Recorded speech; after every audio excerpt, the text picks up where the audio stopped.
Здравейте, приятели! Аз съм доктор Янко Янакиев. Добре дошли на канала Енергийния преход, геополитика и енергийна дипломация. Продължаваме нашата задочна дискусия по проблематиката на книгата Енергийния преход, геополитика и енергийна дипломация. Благодаря на всички за проявения интерес и особено за отправените от вас значителен брой въпроси, отзиви и, разбира се, препоръки. Темата, която е обект на нашето внимание в епизод 15 на аналитични обзори и коментари, е посветена на ролята на Китай, глобалните вериги на критични суровини и редкоземни елементи, които са необходими за водещите технологии на енергийния преход. Настоящия фокус върху критичните минерали и редкоземни елементи се създава дълго време. Още през 1992 година китайският лидер Дън Сяопин, под чието ръководство стартираха икономическите реформи и отварянето на страната, заявява, че Близкия изток има петрол, а Китай има редкоземни елементи.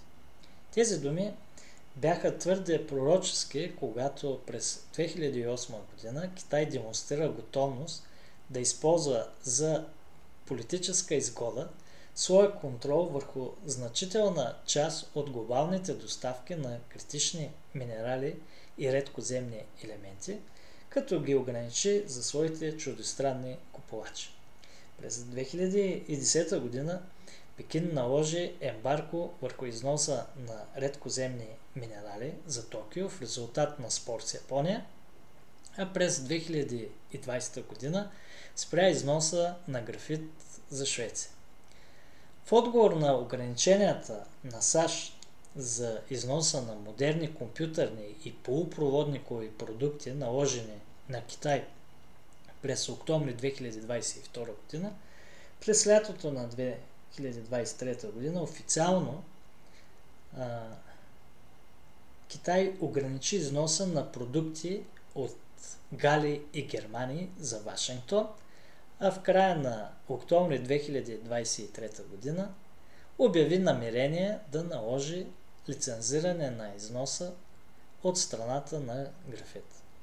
Тези актове са само част от предприетите стъпки в новите глобални реалности, което показва, че възобновяемите технологии, отделни техни елементи, които изискват критични метали и минерали за тяхното производство, могат да се превърнат в геополитически и геоикономически инструменти, подобно на петрола.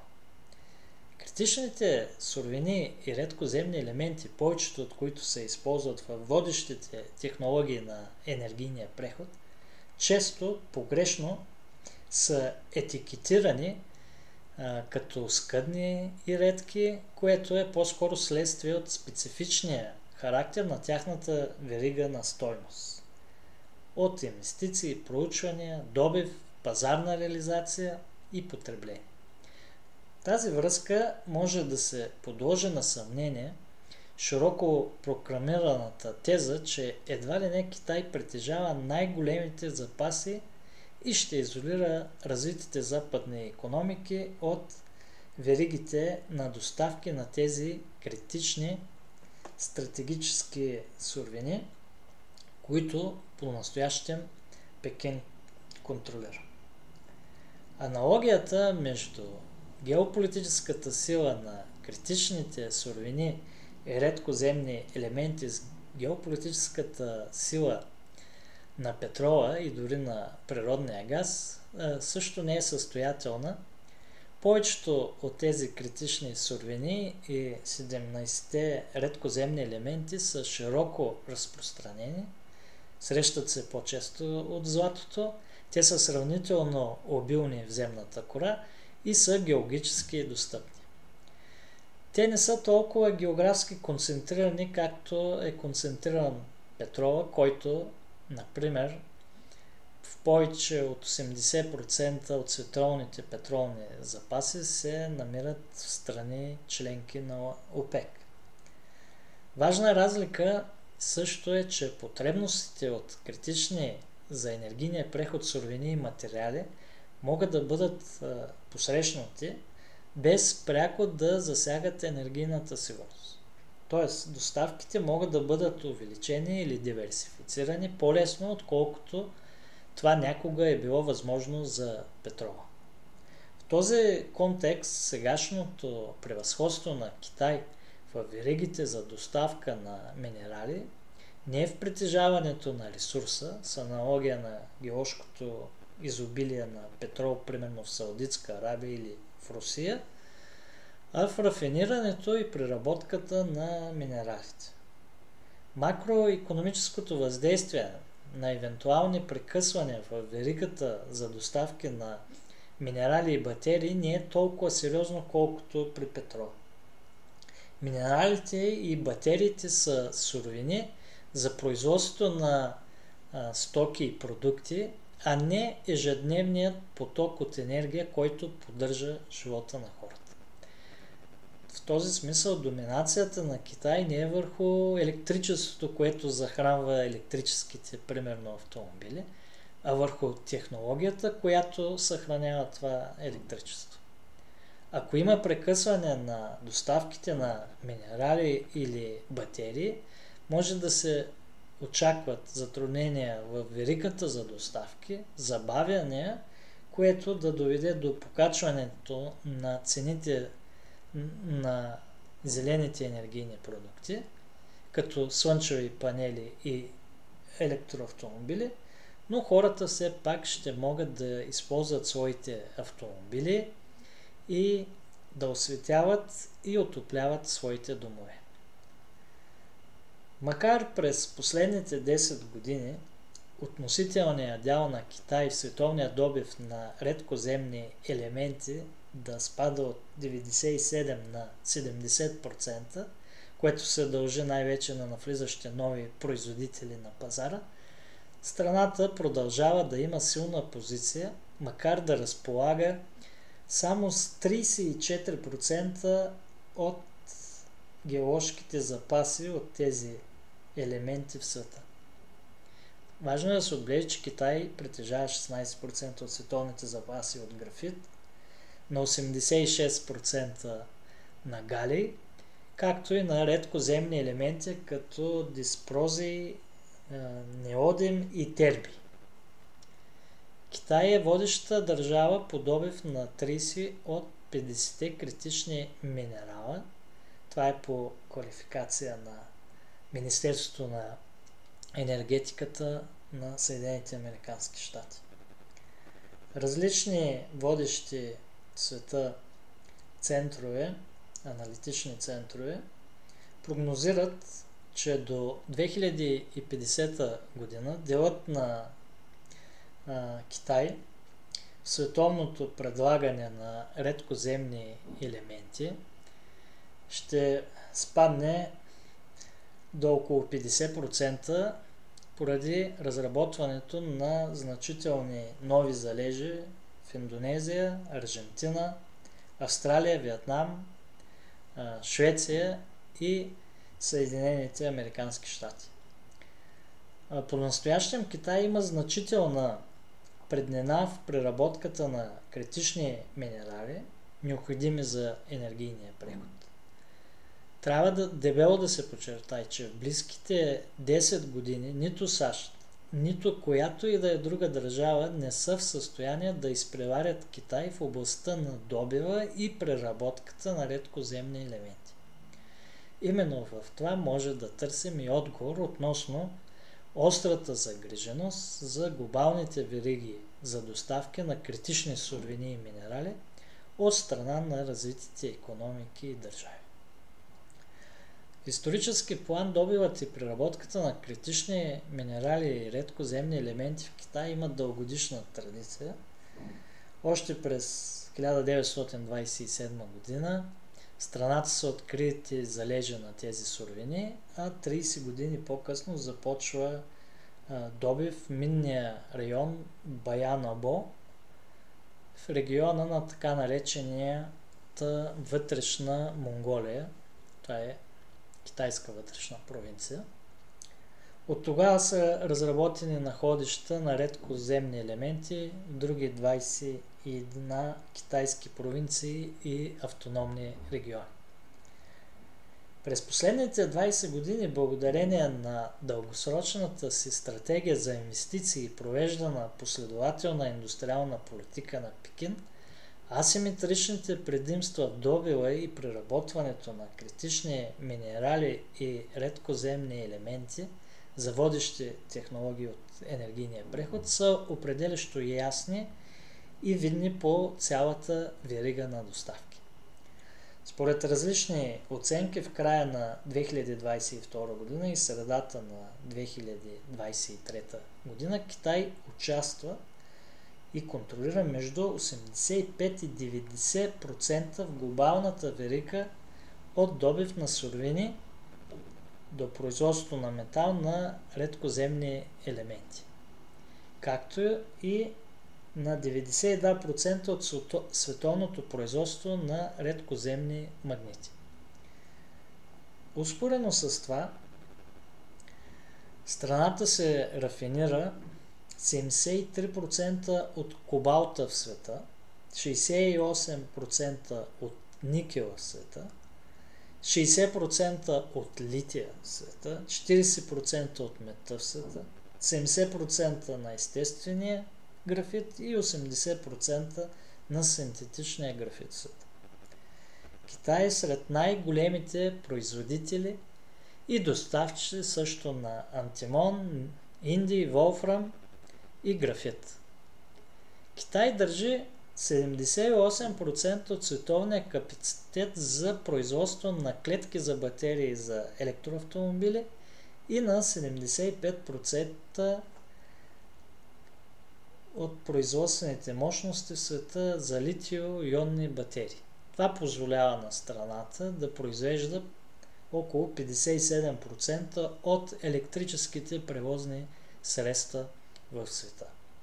Развитието на технологиите прави възможно натрио-ионните батерии все повече да се използват, като заместват батериите от литий, кобалт и графит.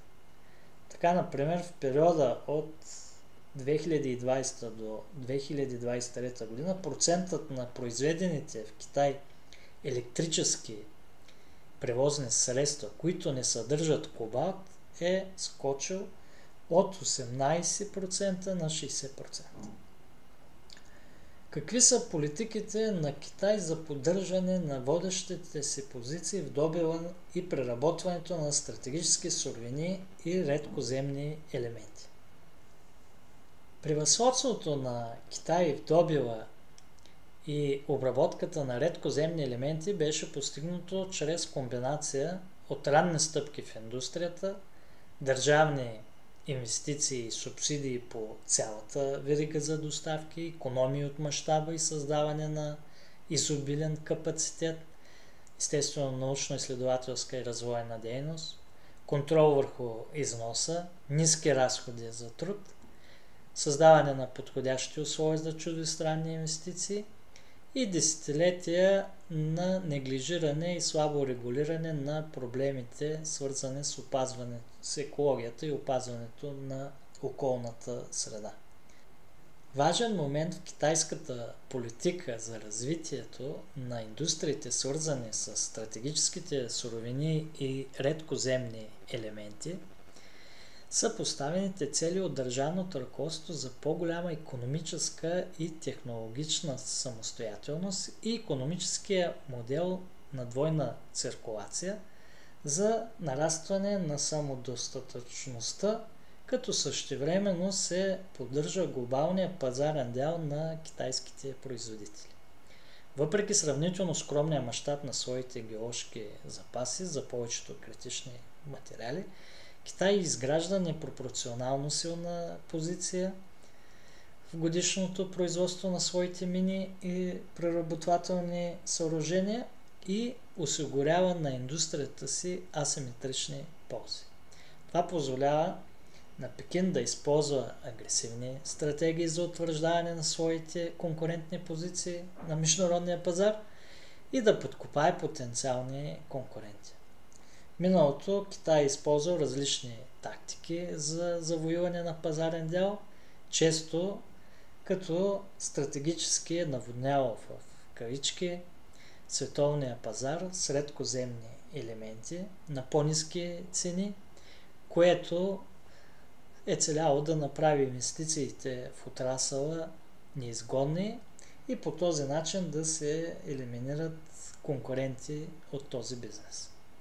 През последните няколко години Пекин удвои местното производство на леки редкоземни елементи, особено в вътрешна Монголия и Сычуан, като през декември 2021 година и през 2022 година бяха направени структурни промени чрез концентрация на производствените мощности с създаването на мощна финансова производствена група чрез обединяване на държавни предприятия в отрасъл. Целите на консолидацията са свързани с увеличаване на производителността, намаляване на разходите, повишаване на ценовата конкуренция в глобален план, особено за ключовите редкоземни елементи като диспрози и терби, и подобряване на ефективността за околната среда. Това създаде и възможност за допълнително 20% увеличаване на добива на редкоземни елементи през 2023 година спрямо нивата от 2022 година. Какви са особеностите на китайската инвестиционна експанзия по отношение на стратегическите суровини и материали, свързани с глобалния енергиен преход? Макар исторически да е поддържал сравнително ниско вътрешно производство на някои минерали, които се смятат за най-важни за енергийния преход, Китай не разполага с значителни залежи, особено на мед, на никел, кобалт и литий. Доставките на критични суровини и минерали са проблемни за Пекин, независимо, че страната е най-големият център за рафиниране на метали в света, като силно разчита на внос за големи по обем суровини, но често пъти от малък брой източници. Диверсификацията на портфолиото за доставки на суровини за Китай има за цел да се осигурят достатъчно критични материали за снабдяване на растящата икономика и нарастващата военна мощ на армията на страната. Пекин активно инвестира в активи за добив в Латинска Америка и в Африка, както и такива надолу по веригата. Допълнителният критичен капацитет за добив на минерали извън Китай е само част от това, което би било необходимо за изграждането на веригата за доставки, която да обслужва глобалните потребители и нуждата на страната. Дори когато тези минерали се добиват извън Китай, въз основа на разпределението на глобалния капацитет, те почти винаги се изпращат в тази държава за обработка. Важна роля в дългосрочната стратегия за развитие на индустриите, свързани с добива и обработването на минералите, които ще оформят бъдещите индустрии в света, има програмата Един пояс, един път.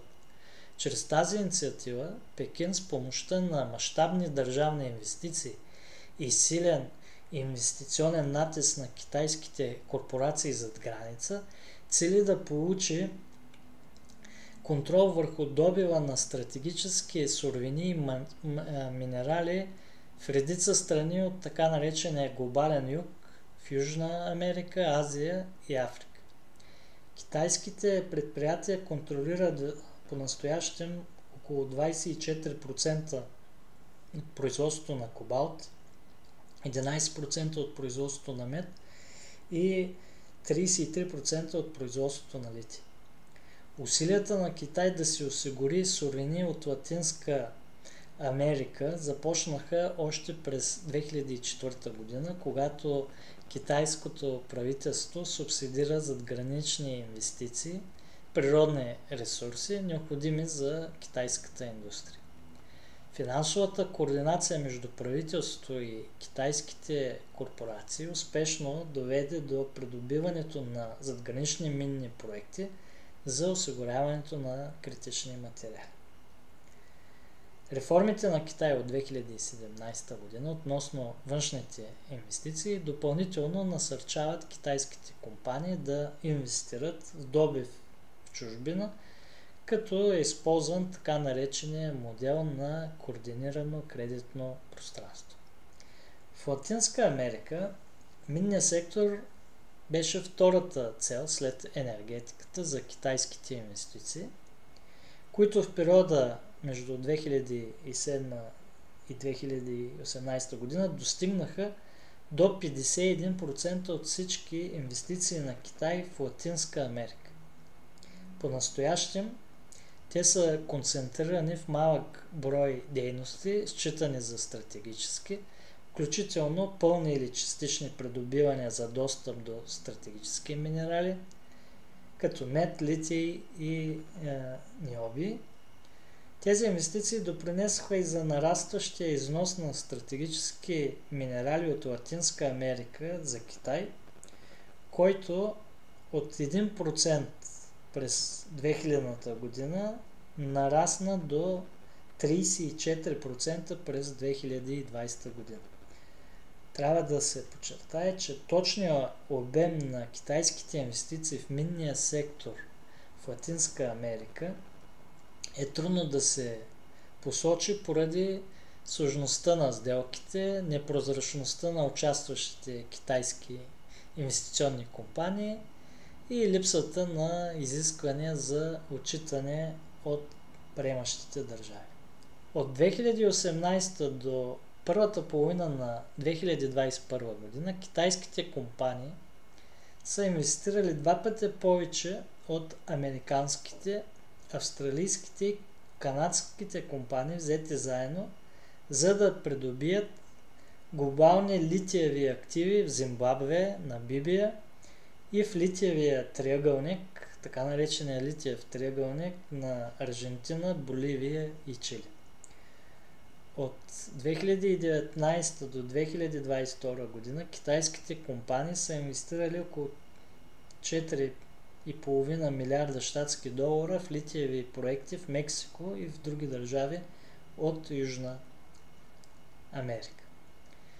Инвестиционното преимущество на Китай е особено ясно изразено и в Африка, където китайските държавни банки разшириха кредитните линии до 124 милиарда щатски долара, това е по програмата един пояс, един път, на 5 най-големи китайски минни компании. Китай по-настоящем притежава около 70% от минния сектор на Демократична република Конго. Африканската държава е богата и има значителни залежи на кобалт. Също така трябва да се отбележи, че Китай търси нови възможности за добив в Австралия. Планирани са 27 нови мини за мед и желязна руда. В Индонезия, където приоритет е добива и производството на никел, както и в Иран, който неотдавна обяви, че е открил резерв от литий, който е около 8,5 милиона тона. В краткосрочен план китайските компании планират да удвоят броя от 40 на 89 на контролираните от тях мини за критични минерали, в случая хром, кобалт, мед, графит, желязна руда, олово, литий, манган, ванади и цинк, необходими за енергийния преход. През настоящата 2023 година китайските инвестиции в метали и минно дело чрез инициативата Един пояс, един път се очаква да достигнат рекордно високи нива, като през първата половина на 2023 година вече надхвърляха 10 милиарда щатски долара, което е нарастване с повече от 130% в сравнение с същия период на 2022 година. С това завършваме днешния епизод. Благодаря на всички наши зрители, че се присъединихте към нас. Следващия епизод на аналитични обзори и коментари ще продължим с предизвикателствата пред развитието на индустрията за електрически автомобили в Китай в контекста на глобалния енергиен преход. Благодаря ви отново, че ни гледахте. Ще се видим скоро.